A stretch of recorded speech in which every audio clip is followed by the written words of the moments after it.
Kalimat tauhid. Kalimat tauhid adalah la ilaha illallah.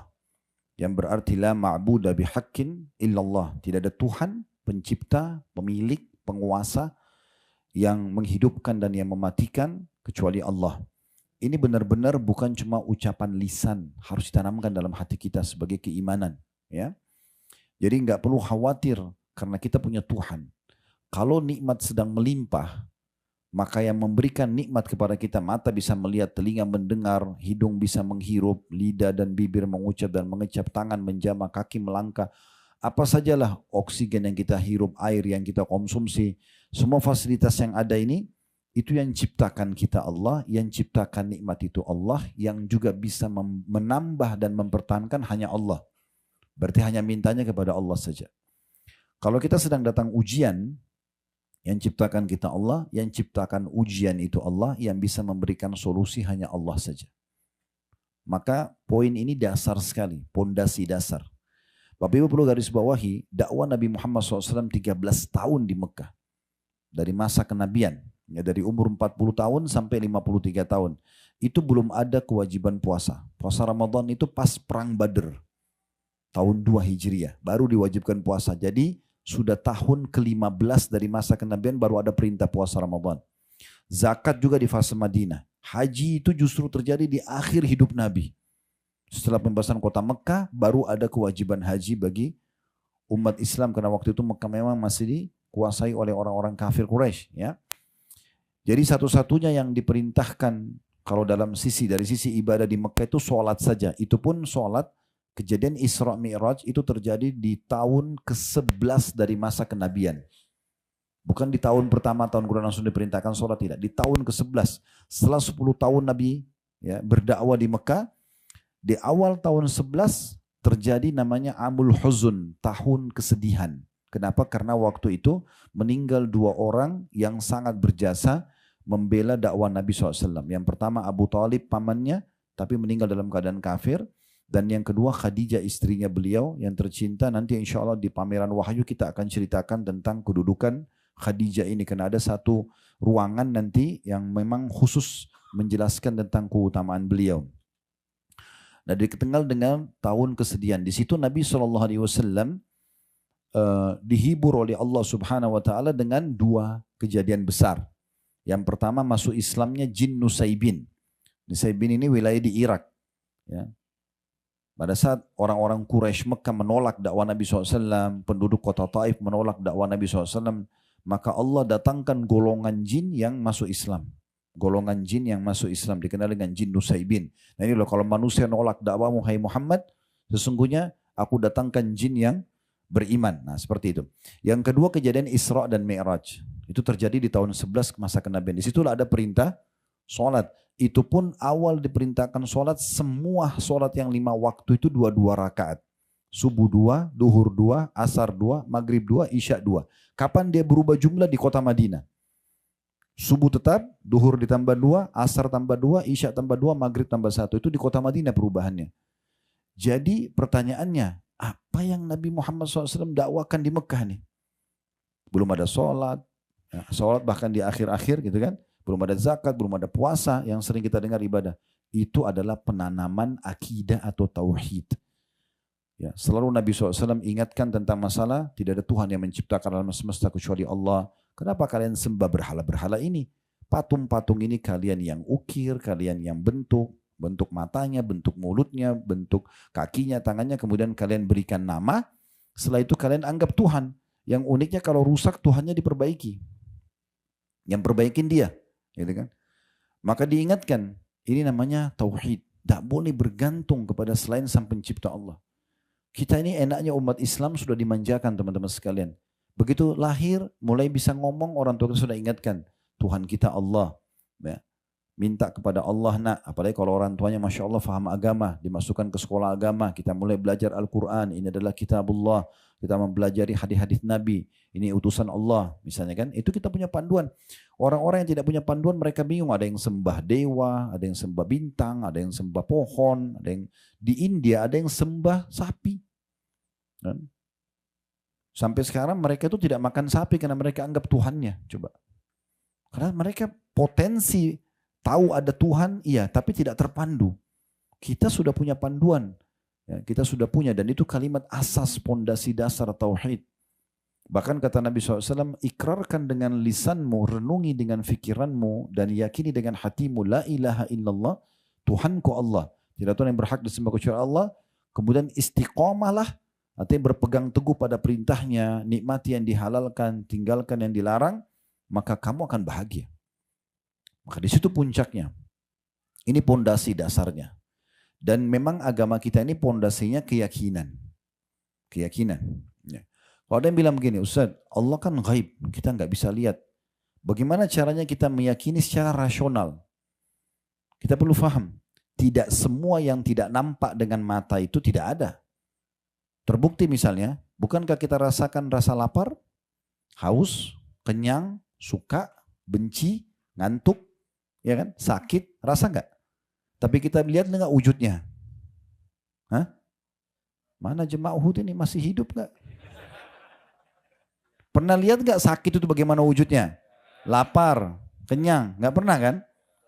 Berarti ada hal-hal yang gaib tapi kita rasakan, kan gitu. Ini cara mengimani secara akal hal-hal yang gaib. Kalau memang ada di alam kita yang gaib, karena ada Allah yang gaib tidak nampak, tapi kita mengimaninya, gitu kan? Begitu juga malaikat tidak nampak, tapi kita mengimani keberadaan, bahkan rukun iman kita. Ada syaitan yang menyesatkan manusia tidak nampak, tapi semua itu ada fakta kalau itu ada. Contoh misalnya Allah Subhanahu Wa Taala. Kalau ditanya mana buktinya Allah? Baik, dari mana alam semesta ini? Ada satu fakta, contoh yang bisa jadi fakta.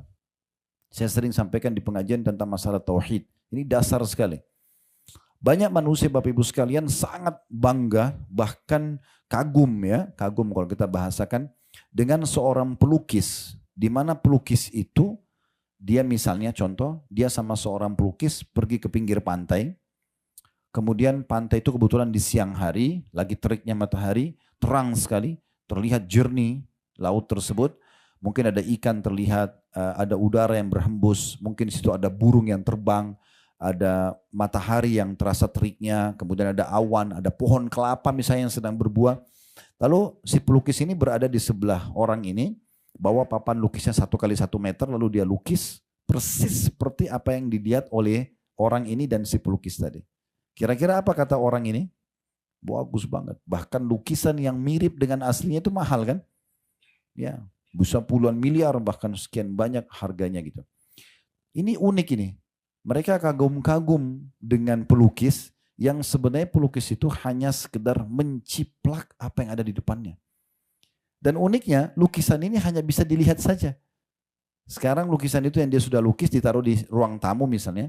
Kita cuma bisa bilang, oh ini pelukis pernah lukis tahun sekian di sini ya.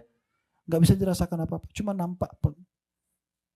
Tapi kalau ciptaan Allah ini, rasakan udaranya, dirasakan terik panasnya, dirasakan sejuk airnya, didengar kicauan burungnya, bisa dinikmati kelapa itu, dan terus ada. Gimana manusia bisa mendustakan kalau ada pencipta ini? Bangunan ini Bapak Ibu sekalian, kira-kira masuk akal nggak?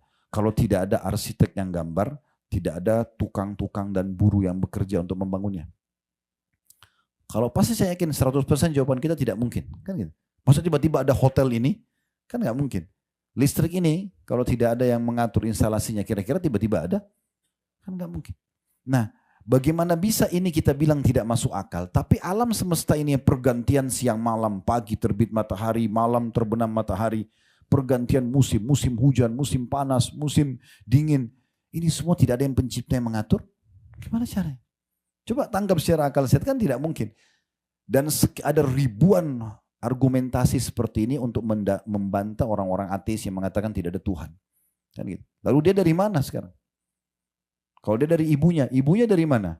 Ibunya dari mana? Siapa yang awal nih?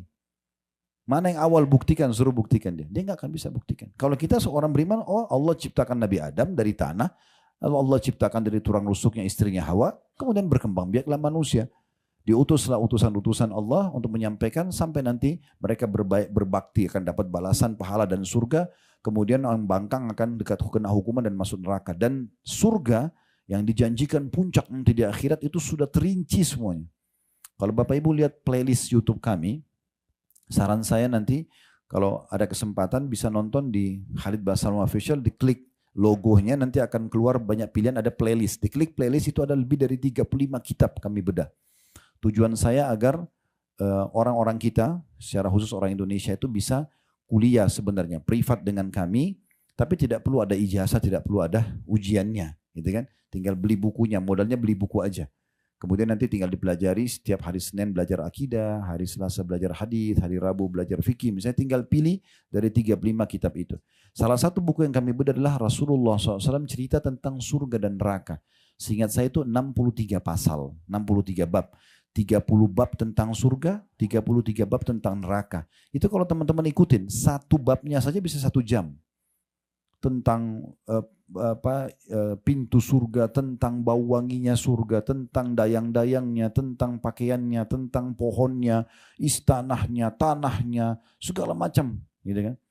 Itu terinci seperti kita sedang melihatnya. Saya mau saat menyampaikan materi itu dan saya sendiri juga jemaah itu kita merasakan seperti kita berada melihat depan mata disampaikan. Begitu juga dengan neraka. Siksa yang paling rendah sampai siksa yang paling berat dirincikan semua. Minumannya ahli neraka, makanan mereka, seperti apa jeritan mereka, seperti apa penyesalan mereka. Semuanya dipaparkan panjang lebar. Beruntung sekali kita menjadi orang muslim.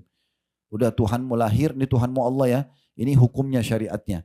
Ini yang boleh makanan, makan ayam, makan kambing, makan segala macam. Ini yang nggak boleh ya, babi nggak boleh, bangkai nggak boleh. Selesai. Lahir sudah ada panduan hidup, sudah tahu Tuhan kita siapa, sudah tahu kalau kita lakukan ketaatan, oh sholat, puasa ya, haji dan umroh, kita akan dapat balasan ini. Tinggal ikutin selesai. Dan yang luar biasa, seperti sekarang kita fakta yang tidak bisa terbantahkan, kayak kita sekarang ini melaksanakan ibadah. Bukankah kita merasakan kenikmatan teman-teman? Azan kita kejar ke masjid, kita semangat sholat qobliyah, sholat ba'diyah, kita kejar doa antara azan dan iqamah, coba kita zikir, ada kesempatan sedekah, kita lakukan. Itu kan semua menandakan memang ini pasti ada pemandunya, nggak mungkin. Yang munculkan perasaan itu siapa? Yang mendatangkan semua kita ini siapa? Kan begitu. Ini harus dikuatkan ini. Pondasi tauhid harus kita kuatkan. Jadi kalau pondasi tauhidnya kuat, biar kita sendirian, sedangkan dan kita yakin Allah itu ada bersama kita, clear. Walaupun satu dunia tidak ada yang bersama kita. Apalagi kalau kita mau sempurnakan dengan diikuti sangka baik kita kepada Allah. Kata Nabi SAW, Allah SWT berfirman dalam hadis Qudsi, riwayat Bukhari, Ana inda dhanni abdi bi. Saya sesuai dengan prasangka hambaku, kata Allah. Falyadhunnu bi masya. Dia boleh sangka apa saja yang dia inginkan. Maksudnya kalau dia bersangka baik sama Tuhannya, ya, selama dia tidak melakukan hal yang salah, maka walaupun orang semua tidak cocok sama dia, ini Allah mengatakan benar, ya sudah dia jalankan. Maka Allah akan balik keadaan manusia akan bisa menerima dia. Sebaliknya kata Nabi SAW, kalau dalam sebuah hadis yang lain, kalau seseorang melakukan satu perbuatan yang membuat Allah murka untuk mencari keridhaan manusia, Allah akan balik keadaan manusia akan murka sama dia, meninggalkan dia. Jadi bagaimana kita memperbaiki hubungan dengan Allah Subhanahu wa taala. Nah, yang kita titik beratkan sekarang ini tentu bahasan tauhid sangat lebar, panjang lebar babnya, dan ini sudah kami bedah di playlist YouTube tadi. Kalau Bapak Ibu mau lebih lengkap, ada 4 bab, 4 pasal saya bahas dalam bab akidah. Itu pasal 1 sampai pasal 4 semuanya membahas tentang tauhid ini. Ditulis oleh Syekh Abu Bakar Jazair rahimahullah, seorang ulama yang pernah ngajar di Masjid Nabawi selama 40 tahun. Dan sekarang beliau sudah meninggal. Nama bukunya Minhajul Muslim. Saya sarankan Bapak Ibu semua beli buku ini. Harganya tidak lebih dari 200.000. Hanya makan siang biasa orang pakai 200.000, gitu kan. Ini beli buku ini taruh di rumah. Ada bab akidah, ada bab adab, ada bab akhlak, ada fikih muamalah, ada fikih ibadah, fikih muamalah. 5 hal yang dibahas dalam buku itu hampir 1.000 lembar. Semua sudah kami bedah di YouTube kecuali bab warisan saja. Artinya 900 lembar lebih sudah dibahas. Bapak Ibu tinggal beli bukunya, ikutin, nonton 1 jam sebelum tidur, bab akidah pasal 1. Itu tentang beriman kepada Allah, sampai bab pasal 4 tuh. Tentang uluhiyahnya Allah, rububiyahnya Allah, asma' wa sifat. Bagaimana kita beriman bahwasanya Allah itu memang pencipta, bagaimana kita beriman bahwasanya wajib memang kita tunduk dan beribadah kepada Allah, dan bagaimana kita meyakini Allah itu punya nama-nama dan sifat-sifat yang mulia. Itu 4 pasal dibahas. Coba ikutin supaya lebih dalam nanti. Salah satu hal yang harus kita hubungkan, dan ini sangat erat hubungannya dengan masalah bahasan akidah kita ini adalah janji Allah benar. Nah, itu yang harus kita tanamkan. Tidak mungkin Allah itu memungkiri janjinya. Sekarang boleh buka surah Ar-Rum tadi, surah nomor 30 di ayat 6-nya. Ya. Saya bacakan. Wa'dallah la yukhlifullahu wa'dahu walakinna aktsaran nasi la ya'lamun. Janji yang sebenarnya dari Allah. Allah itu benar kalau berjanji. Allah tidak akan menyalahi janjinya. Artinya Bapak Ibu beriman, beramal soleh, bahagia, masuk surga. Itu pasti. Nggak ada pemungkiran masalah itu. Ya. Dan orang yang durhaka, durjana, akan sengsara dan akan susah hidupnya. Ini sudah jelas peraturan Allah Subhanahu wa taala. Tetapi kebanyakan manusia tidak mengetahuinya. Tafsir makna tidak mengetahui artinya tidak mau belajar. Nggak mau belajar sehingga tidak tahu. Harusnya dia pelajari tentang siapa itu Tuhannya, ya, bagaimana menanamkan keyakinan dalam hati seperti kita sedang bahas sekarang, dan bagaimana dia terus mengejar apa yang Allah janjikan dengan penuh keyakinan akan diberikan, dan dia menghindari apapun yang Allah ancamkan dengan penuh keyakinan supaya dia bebas darinya, kalau tidak dia akan kena hukuman. Ya. Kemudian ayat 8-nya, ya'lamuna zahiran minal hayati dunya wa hum 'anil akhirati hum ghafilun. Terjemahannya, mereka orang-orang yang tidak mau belajar tentang Allah itu hanya mengetahui yang lahir saja dari kehidupan dunia. Karena tidak mengenal Allah jadi urusannya cuma dunia saja. Cuma makanan, minuman, pakaian, ya sudah pekerjaan, mati selesai. Sebatas itu saja. Sedangkan mereka tentang kehidupan akhirat lalai. Nikmatnya menjadi orang beriman nih Bapak Ibu sekalian, kita boleh menikmati dunia. Gak ada larangan. Silakan kayak kita sekarang di hotel bintang 5, makan makanan enak, bekerja, kejar prestasi terbaik dunia. Tidak ada larangan. Menjadi orang yang tertinggi jabatannya di kalangan manusia, menjadi orang yang paling harum namanya, orang yang paling melimpah hartanya, orang yang paling banyak titelnya, gak ada masalah. Dalam Islam tidak dilarang. Yang penting 5 huruf, halal. Dan hindari 5 huruf yang lain, haram. Dan perlu digarisbawahi, yang halal ini banyak sekali. Yang haram itu sedikit sekali. Tujuannya hanya sebagai ujian saja. Pada saat Allah Subhanahu wa taala menggantungkan tubuh kita ini dengan protein hewani misalnya, maka Allah tidak mengharamkan semua hewan, tapi Allah halalkan seperti kambing, sapi, ayam, kelinci, rusa, semua hewan air halal. Satu sisi Allah larang sebagian kecil, babi, bangkai misalnya. Hanya sebagai ujian. Ya, hanya sebagai ujian. Kalau Bapak Ibu kerja di perusahaan, pasti kalau kita awal melamar di perusahaan kan akan disampaikan, kalau kamu kerjakan 1, 2, 3, 4, 5, kamu dapat ini. Itu kan maksudnya seperti yang dibolehkan ya. Tapi pasti perusahaan akan bilang, dan kalau kamu langgar, maka akan ada ancaman ini. Ini sebenarnya hanya sebagai warning saja, peringatan saja. Bukan ini target utama perusahaan. Target utama perusahaan adalah bagaimana kita menjadi pegawai yang baik dan dapat bonusnya. Kan gitu. Ini cuma peringatan. Nah seperti itu antara halal dan haram itu. Jadi sebenarnya yang halal itu banyak. Begitu juga pada saat Allah larang kita minuman keras. Gak boleh mabuk.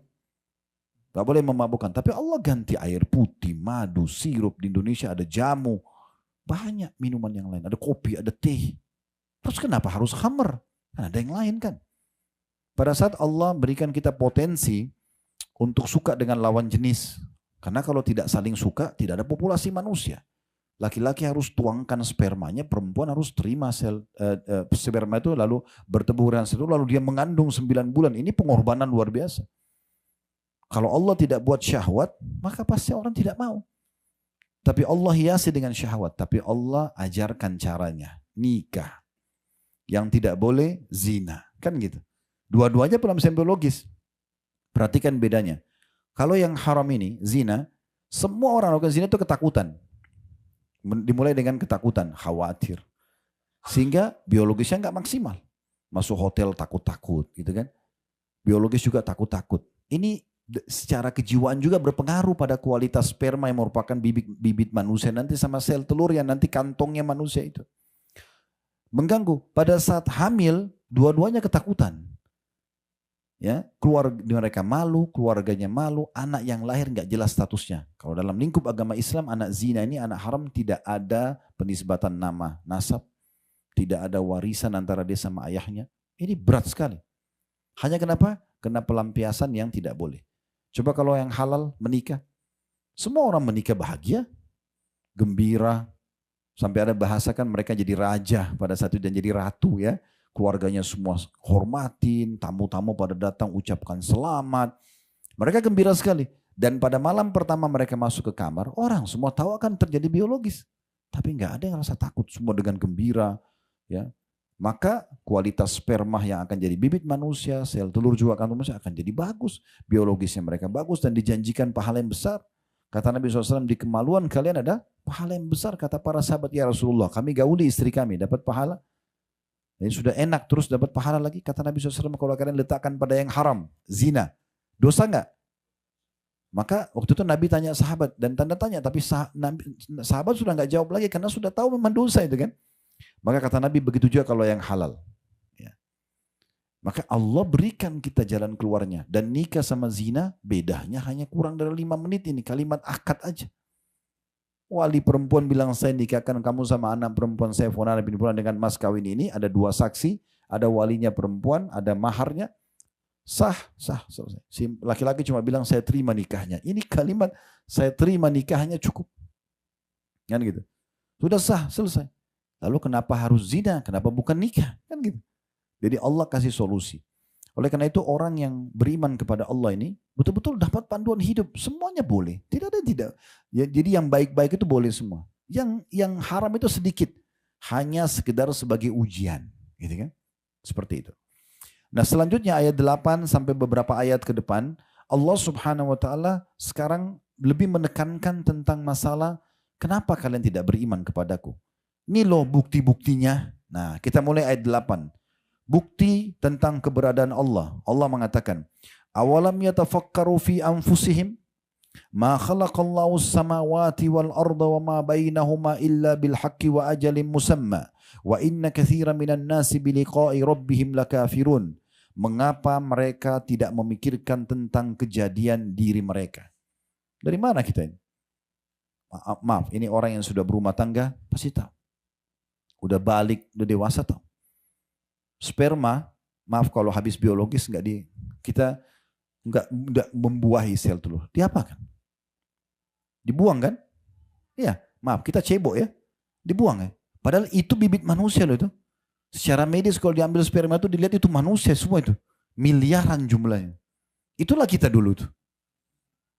Terhina sekali. Allah bilang, kau tidak pikir dirimu dari mana? Kamu ini dari mana? Terus tiba-tiba sombong, baru sarjana, baru profesor. Mana Tuhan? Enggak ada, ini terjadi begitu saja semua. Ini orang luar biasa. Allah ajak pertama sekali. Teguran Allah di sini, mengapa mereka tidak pikirkan tentang kejadian diri mereka? Ya. Apalagi kita waktu kecil, kita bisa apa teman-teman? Lahir, mata masih belum bisa melihat, pendengaran belum sempurna. Semua cuma tahu nangis. Bahasanya cuma nangis. Mau lagi lapar, mau jadi ngantuk, mau lagi sakit, sama saja. Lalu Allah buat kasih sayang di hati ibu kita sama ayah kita lalu ngurus kita. Sampai disekolahkan, dipandu cara pakaian, cara jalan, segala macam. Ini ilmunya semua Allah turunkan, diberikan kepada manusia tersebut. Sayangnya setelah mulai jadi sarjana membangkang. Ada satu orang pernah, pengusaha di Surabaya, selepas tablik akbar, waktu itu beberapa tahun lalu di Masjid Al-Irsyad, datang kepada saya, dia bilang gini, Ustaz, saya sama teman-teman saya, pengusaha-pengusaha ini, lagi masuk ke satu proyek, kemudian teman-teman saya dapat, saya nggak dapat. Mereka dapat, saya nggak dapat. Padahal dari sisi ibadah saya lebih baik dari mereka. Bagaimana menenangkan hati saya? Jawaban saya sederhana. Saya cuma bilang belum rezeki antum. Kalau belum rezeki antum tidak akan sampai kepada antum. Kalau rezeki antum biar antum duduk di rumah akan sampai. Pernah gak kita duduk di rumah tiba-tiba ada yang kirimin makanan? Gak pernah minta. Pernah masuk restoran ketemu teman terus ditraktir? Dibayarin, dikirimin buah, dikirimin baju, banyak sekali. Kalau sudah rezeki sampai. Sederhana. Orang yang beriman kepada Allah selalu punya jawaban dan selalu tenang. Udah sangka baik kepada Allah, ini belum rezeki saya. Saya pernah subhanallah pulang bawa makanan ke rumah. Kemudian saya letakkan, memang untuk kami makan rame-rame gitu. Besok saya mau makan sudah habis, dimakan sama anak-anak gitu. Orang tidak paham masalah takdir, masalah iman kepada Allah, marah-marah sama anaknya, masa makanan dihabisin. Oh, kita sudah paham. Oh, sudah rezeki mereka. Nggak akan sampai ke kita. Saya pernah pulang dari Surabaya ke Jakarta, waktu itu habis tablik akbar juga. Saya beli makanan kesukaan saya waktu itu. Kemudian saya masuk ke lounge nunggu karena naik bisnis kelas. Kemudian saya letakkan makanan itu di sebelah saya. Saya sibuk nyusun materi, buka laptop sambil nunggu pesawat jadwalnya. Karena sudah ada panggilan, saya buru-buru tutup laptop, saya pergi. Subhanallah, makanan itu saya lupa. Saya lupa makanan itu. Dan nanti di Jakarta baru saya ingat. Memang belum rezeki saya. Tidak akan jadi rezeki saya itu.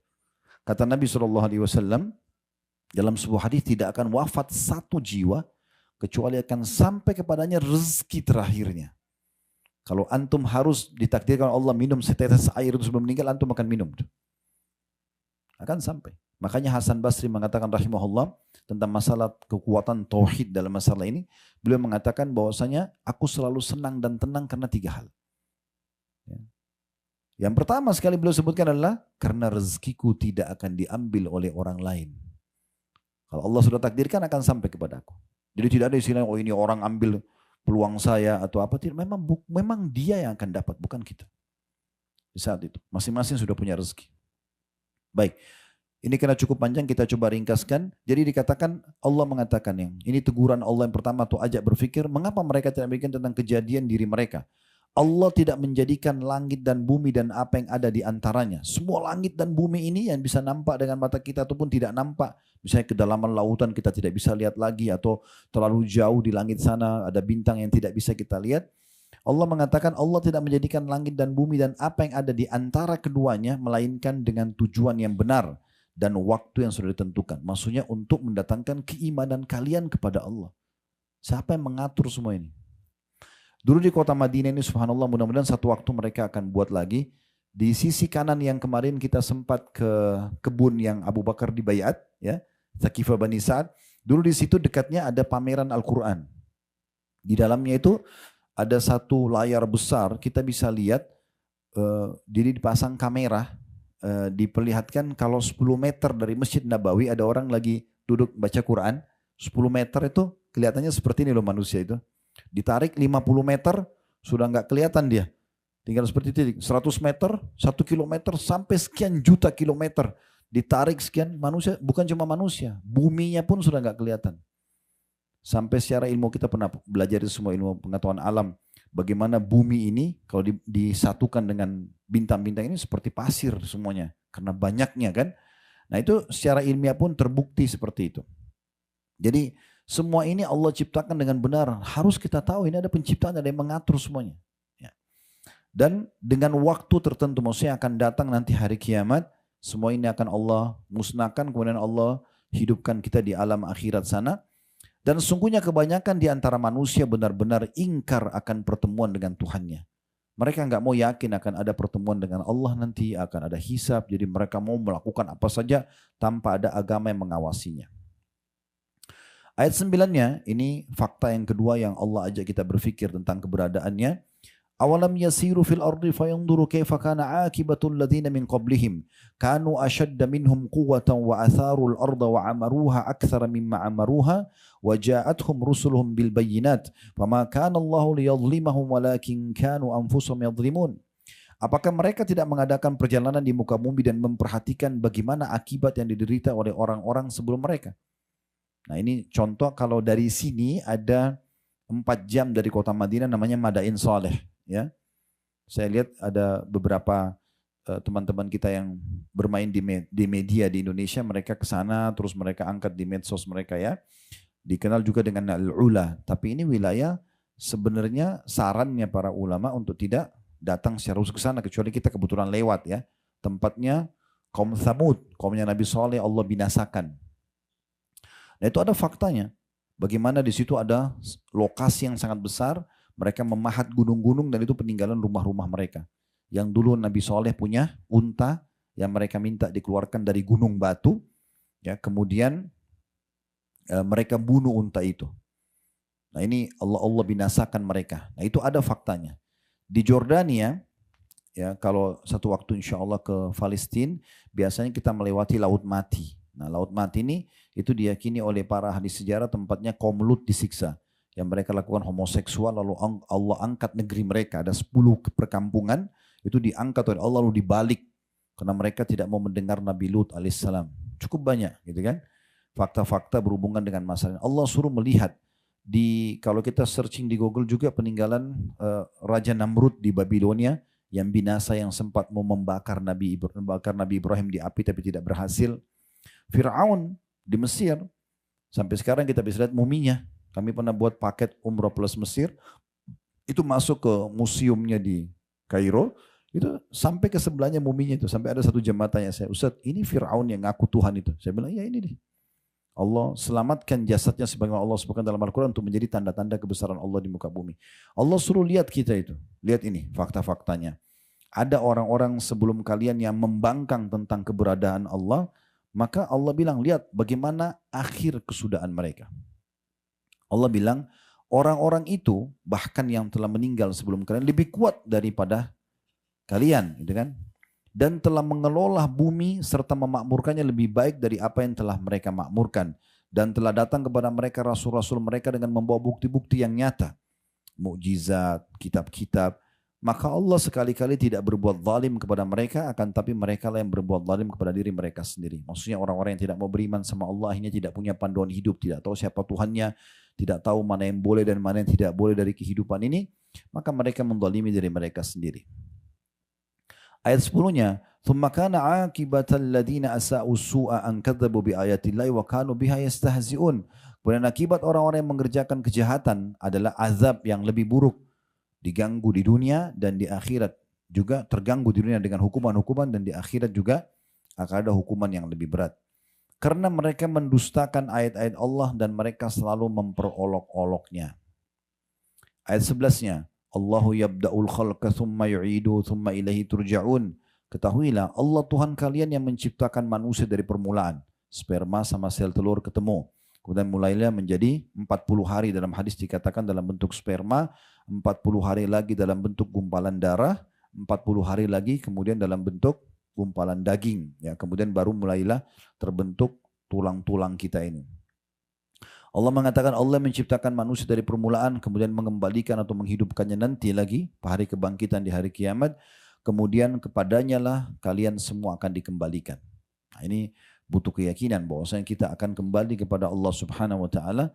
Memang sebagaimana sebagian ulama mengatakan Allah menciptakan Adam dan dimasukkan ke dalam surga awalnya agar semuanya turunannya masuk ke dalam surga. Cuma Allah tugaskan sebagai pemimpin di muka bumi, sayangnya ada sebagian keturunannya yang membangkang, akhirnya mereka akan menuju ke neraka. Kalau mereka ikuti jalur yang benar, panduan agama yang Allah turunkan dari langit, yaitu agama Islam, maka mereka akan selamat. Kemudian ayat 12-nya, wa yauma taqumus sa'atu yublisul mujrimun. Dan pada hari terjadi kiamat nanti, orang-orang yang berdosa terdiam dan berputus asa. Saya sarankan ini di ayat 12-nya nanti Bapak Ibu hubungkan dengan surah Al-Mu'minun. Surah nomor 23 ayat 99 sampai ayat 115. Ya. Mungkin kita tidak bisa bahas semua sekarang, tapi Bapak Ibu sekalian bisa nanti kembali ke tadi saya bilang surah Al-Mu'minun surah nomor 23 ayat 99 sampai ayat 115. Itu Allah gambarkan bagaimana penyesalan orang-orang yang tidak beriman pada Allah pada saat mereka meninggal. Pas lihat malaikat maut baru mereka menyesal. Mereka mengatakan qala rabbirji'un, wahai Tuhan kami atau Tuhanku kembalikanlah aku di dunia, jangan dimatikan dulu. Untuk apa? Bukan untuk makan makanan favorit, kembali meeting miliaran rupiah, bukan. Tapi la'alli amalu salihan fima tarakt. Semoga aku bisa mengerjakan amal soleh yang dulu aku tinggalkan. Dan terus saja itu ayat 99 sampai ayat 100, nanti ada sampai 115 bisa Bapak Ibu baca tentang penyesalan mereka. Dan terus terjadi penyesalan itu sampai nanti masuk dalam neraka. Di hari kiamat nanti teman-teman ada 3 golongan yang menyesal. Golongan pertama adalah orang yang kafir, munafik, orang musyrik pada Allah SWT ini menyesal karena mereka kekal dalam api neraka. Kemudian, dan ini ada buktinya, salah satu faktanya adalah waktu Nabi SAW menang di perang Badar, ya, lokasi Badar cukup jauh dari sini jadi kita tidak ke sana. tapi kami buat setahun sekali ada umroh sirah nabawi. Itu memang mendatangi semua lokasi titik perang dan lebih banyak fokus cerita di situ. Tapi Bapak Ibu bisa ikutin kajian sirah nabawi kami tentang perang Badr. Waktu jenazah 70 orang jenazah orang-orang kafir Quraisy itu, tokoh-tokohnya tadi yang saya sempat singgung di Gunung Uhud ya, mereka terbunuh, Nabi SAW suruh masukkan jenazah itu ke dalam sebuah sumur. Kecuali jenazahnya Umayyah bin Khalaf, karena waktu dia terbunuh badannya membengkak. Dan kalau ditarik bisa copot anggota tubuhnya, maka Nabi SAW suruh timpahin saja dengan batu, ditutup dengan batu. Umayyah bin Khalaf ini yang menyiksa Bilal di Mekah, majikannya Bilal ya. Itu terbunuh di perang Badr, dan yang bunuh di perang Badr adalah Bilal sendiri radhiyallahu anhu. Nah, waktu jenazah Abu Jahal, jenazah Syaibah, Walid dan yang lainnya itu 69 orang, kecuali Umayyah bin Khalaf dimasukkan sumur. Lalu Nabi SAW bilang begini, wahai fulan bin fulan, disebutkan namanya satu persatu, dipanggil satu persatu. Lalu kemudian Nabi SAW mengatakan, apakah kalian sudah dapat apa yang Tuhan kalian ancamkan kepada kalian? Tentu jenazah tidak bisa ngomong ya. Terus kata Nabi SAW, ketahuilah aku telah mendapatkan apa yang Tuhanku janjikan. Umar di sebelah Nabi bilang begini, ya Rasulullah, mereka sudah jadi bangkai, bagaimana mereka bisa mendengar Anda? Kata Nabi SAW, wahai Umar, demi zat yang jiwaku dalam genggamannya, sungguh mereka lebih jelas mendengar suaraku daripada engkau mendengar suaraku sekarang. Tapi mereka tidak bisa menjawabnya. Nah di saat itu penyesalan datang. Tapi tidak ada manfaatnya lagi. Sudah nyesal, kenapa nggak beriman dari awal? Gitu kan? Dan saya sudah jelaskan tadi, orang beriman tuh enak. Bisa apa saja selama halal kan gitu. Kecuali orang beriman teman-teman, nggak boleh makan daging, nggak boleh biologis, nggak boleh bekerja, pokoknya terkurung di penjara sampai mati. Itu lain. Ini semuanya bisa dinikmatin. Kenapa nggak jadi orang beriman? Malah terpandu kan gitu. Ini golongan pertama nyesal hari kiamat. Golongan kedua adalah orang-orang ya yang melakukan kemaksiatan. Banyak sekali dosanya tapi tidak sempat taubat. Ini juga nyesal karena mereka akan lewat neraka dulu baru masuk ke dalam surga. Ya, dan ini susah. Jangan bilang kalau orang Islam nanti Ustadz setelah dibersihkan neraka akan masuk surga, enggak apa-apa deh. Ini orang nggak paham. Saya kasih gambarannya begini supaya jangan pikiran begitu ya.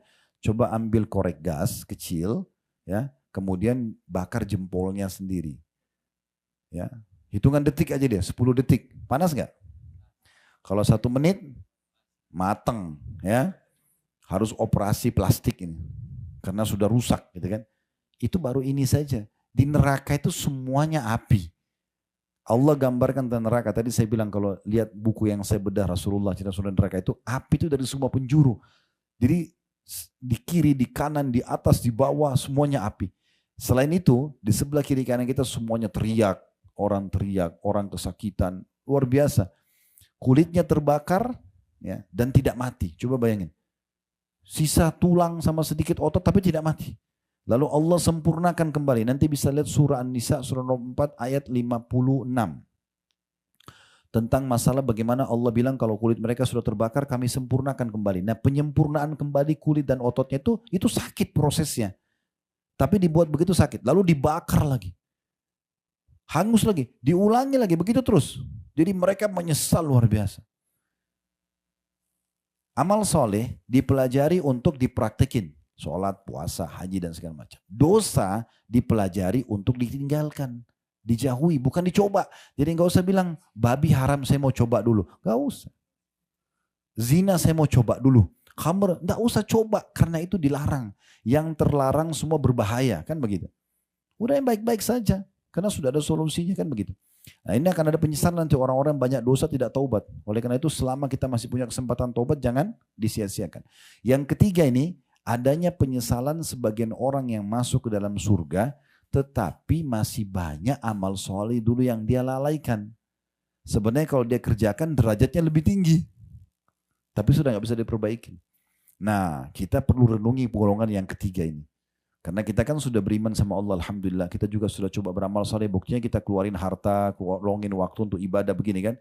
Jangan sia-siakan peluang ibadah. Selama ada kesempatan, lakukan segera. Karena nanti menyesal kalau kita nggak kerjakan. Termasuk yang banyak ditinggalkan orang adalah amal sunnah. Kenapa kamu nggak sholat duha? Kan sunnah. Kenapa kamu nggak puasa Senin Kamis? Kan sunnah. Ini kan sunnah seakan-akan bukan perintah agama. Sunnah juga diperintahkan untuk mengerjakan.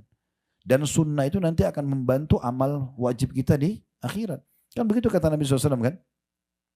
Awal amal dihisab hari kiamat adalah sholat wajib. Kalau dia baik, maka akan membantu amal lain. Kalau dia buruk, maka akan mengganggu amal lain. Lalu kata Nabi SAW, kalau sholat wajibnya seorang hamba itu kurang, maka Allah perintahkan kepada para malaikat mencari sholat sunnahnya. Kalau ditemukan maka diperintahkan untuk melengkapkan kekurangan sholat wajib di timbangan amal supaya dia lolos. Coba bayangkan tuh, luar biasa. Begitu juga dengan sedekah membantu menyempurnakan zakat, puasa sunnah, puasa Ramadan yang dibantu, umrah begini membantu menyempurnakan haji gitu. Kalau tidak ada yang kurang maka berarti dia menjadi nilai plus. Dan juga orang kalau dekatkan diri kepada Allah SWT dengan amal-amal sunnah, maka Allah akan mencintainya. Kata Nabi SAW, Allah berfirman, seorang hamba terus mendekatkan diri kepadaku dengan amal soleh, amal sunnah sampai aku mencintainya. Kalau aku sudah mencintai, maka aku akan menjadi pendengaran yang digunakan. Aku akan menjaga pendengaran yang digunakan untuk mendengar, mata yang digunakan untuk melihat, tangan digunakan untuk menjamah, kaki yang digunakan untuk melangkah. Dan kalau dia meminta kepada aku, kata Allah, aku akan berikan. Ya, jadi memang ini keutamaan orang yang mengerjakan amal soleh. Jadi jangan sia-siakan itu ya. Ini tentang tafsir surah Ar-Rum ayat 12-nya. Dan pada hari kiamat orang-orang berdosa terdiam dan mereka putus asa. Karena mereka sudah tidak bisa lagi memperbaikinya. Di dunia ini masih bisa. Dan bahkan saya pernah buat satu ceramah khusus judulnya Hari Emasmu. Hari ini sekarang yang kita masih hidup ini, ya, hari ini hari apa ini? Hari Kamis. Ya. Hari Kamis ini adalah hari emas kita. Kenapa? Karena hari ini kita masih hidup. Besok Jumat kita tidak tahu hidup atau tidak. Maka ini hari emas. Kalau masih hidup maka segera kerjakan amal soleh yang diwajibkan dan disunnahkan. Dan kalau punya dosa segera taubat. Karena besok kita tidak tahu. Umur kita sebenarnya adalah umur yang sudah lewat. Ya. Kalau misalnya ada di sini umurnya 30 tahun, berarti sudah 30 tahun. Itulah umur dia yang sebenarnya. Ke depan Allahu a'lam masih ada 30 tahun atau tidak. Mungkin cuma sehari, sejam, semua akan meninggal. Bagaimanapun kondisinya tadi saya jelaskan di kuburan para syuhada Uhud. Dan itu pasti akan meninggal, gak bisa tidak. Kemudian ayat 13-nya, walam yakun lahum min syurakaihim syufa'a'u wa kanu bi syurakaihim kafirin. Dan sekali-kali tidak ada pemberi syafaat bagi mereka. Tidak ada yang bisa tolong mereka nanti di hari kiamat. Dari berhala-berhala mereka. Apapun yang mereka sembah, patung, jimat, pohon, keramat. Tidak ada yang bisa memberikan apa-apa kepada mereka. Dan mereka mengingkari berhala-berhala itu. Di hari kiamat mereka memungkiri sendiri berhala-berhala itu. Berapa menit lagi azannya? Coba dicek. 22. Oke. Kita coba 10 menit ya. Supaya ada persiapan untuk maghrib nanti. Ayat 14-nya, wa yauma taqumus sa'atu yauma idzin yatafarraqun. Dan pada hari kiamat terjadi, di hari itu mereka manusia akan bergolong-golongan. Maksudnya yang beriman dan orang yang kafir. Nah, ayat 15-nya Allah gambarkan golongan itu. Fa ammal ladzina amanu wa amilus solihati fahum fi raudhatin yuhbarun. Adapun orang-orang yang beriman dan mengerjakan amal soleh, kayak kita sekarang yakin sama Allah, lalu kita patuhlah, kita umroh, kita sedekah, baca Quran, kita sholat, maka mereka akhirnya nanti di taman surga dalam kondisi gembira. Nanti kita masuk surga teman-teman, insya Allah kita akan ketemu dan kita akan ngobrol. Ingat gak dulu kita umroh tuh 31 Oktober? Nah, itu memang mengenang gitu. Orang akan ngobrol. Di surga itu dalam banyak ayat Al-Quran dan juga hadis Nabi SAW dikatakan mereka akan ngobrol nanti di surga. Ingat gak dulu kita di pengajian itu? Ingat gak dulu kita waktu indan itu? Mereka saling mengenang. Gitu kan? Bahkan ada di antara mereka yang mengatakan, dia cari temannya dulu yang dia kenal di dunia, yang suka ngajak dia, untuk apa kau beriman, untuk apa kamu sholat. Di surga dia cari, kalian lihat gak teman saya si Fulan? Dicari-cari di surga gak ketemu. Lalu Allah izinkan dia melihat ke neraka, ditemukan temannya di neraka. Pada saat itu dia ngomong, ya, dia mengatakan, hampir saja kau celakakan saya. Kalau dulu saya ikut kamu, kamu bilang apakah kamu termasuk orang yang percaya tentang Allah, tentang surga neraka. Untung saya diselamatkan sama Allah.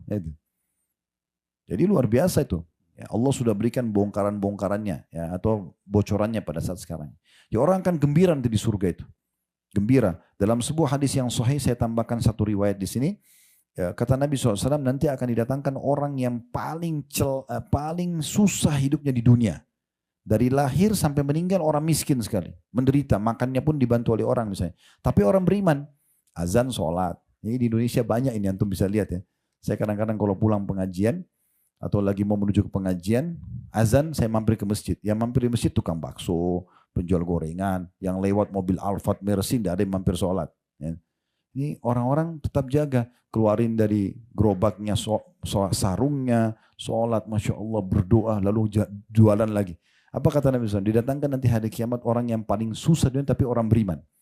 Dicelupkan satu celupan di surga, masuk dikeluarin lagi. Ditanya, kamu pernah menderita nggak selama ini? Pernah nggak kamu rasa kesusahan? Dia bilang, demi Allah nggak pernah. Hilang semua itu dengan satu celupan. Bagaimana orang yang khalidina fiha, kekal selama di dalamnya? Ini luar biasa. Kata Nabi SAW, ini tentang neraka akan datang setelah ini ayatnya ya. Kata Nabi SAW akan didatangkan orang yang paling gembira di dunia. Lahir anak raja, meninggal di kerajaan juga. Dari lahir sudah kaya raya dan semua. Tapi orang kafir. Dan di hari kiamat datangkan dicelupkan satu celupan di neraka. Masuk neraka dikeluarin lagi. Ditanya, kau pernah bahagia enggak selama ini? Pernah enggak kau senang selama ini? Dia bilang, demi Allah enggak pernah. Hilang semua itu. Dan kita sekarang di dunia bisa rasakan itu ya. Kita pernah makan enak dulu. Cuma rasain di saat itu kan. Sekarang kita nggak bisa rasain lagi makanan. Cuma kita, oh pernah saya makan itu enak. Tapi sudah lupa, udah nggak dirasain lagi. Di akhirat tidak seperti itu. Ayat 16-nya, wa ammal ladzina kafaru wa kadzdzabu bi ayatina wa liqa'il akhirat fa ulaika fil adzabi muhdarun. Adapun orang-orang yang kafir dan mendustakan ayat-ayat kami, Al-Qur'an, tidak mau belajar Al-Qur'an, tidak mau memahami maknanya, tidak mau kayak gini. Ini kan tadabbur ya. Kita mempelajari ayat-ayat, tidak mau menerapkan hukum-hukumnya serta mendustakan menemui hari kiamat. Mana bisa ada surga neraka itu? Mana ada hari hisab? Dia nggak mau, dia pungkiri. Allah mengatakan maka mereka tetap berada dalam siksa neraka nantinya. Ini siksa neraka berat. Jangan coba-coba ya. Dan perlu Bapak Ibu garis bawahi, surga sudah ada, neraka sudah ada sebelum manusia diciptakan. Bukan kita semua ini. Nabi Adam sebelum diciptakan ayah kita dan ibu kita Hawa, sudah ada surga dan neraka. Sudah ada dari dulu. Dan sampai hari ini kita bisa merasakan interaksi dengan surga dan neraka. Karena kata Nabi SAW, jangan kalian menghina ya demam itu ya. Karena dia akan menggugurkan dosa-dosa sebagaimana gugurnya daun-daun pohon gitu kan. Dalam riwayat lain beliau mengatakan sesungguhnya demam itu adalah tiupan panasnya api neraka, dinginkanlah dengan air. Demam yang kita rasakan, tidak ada manusia yang nggak merasa demam kan, pasti semua pernah. Nah itu salah satu tiupan api neraka itu. Dan kata Nabi SAW, tidak ada seorang hamba yang berlindung kepada Allah dari api neraka sehari 7 kali, kecuali neraka akan langsung merespon mengatakan, ya Allah jauhkan dia dari aku karena dia memohon berlindung kepadamu agar dijauhkan dari aku. Dan tidak ada seorang hamba yang meminta surga kepada Allah 7 kali dalam sehari kecuali surga akan mengatakan, ya Allah masukkan dia ke dalamku karena sesungguhnya ya dia telah memohon agar dimasukkan ke dalamku. Dan Nabi SAW pernah melihat jenazah seorang sahabat. Ini kejadiannya di Khaybar. Waktu Nabi SAW setelah perang Khandak tadi yang kita sedikit ceritakan, ada perang Khaybar sekitar 175 kilo atau 180 kilo dari sini.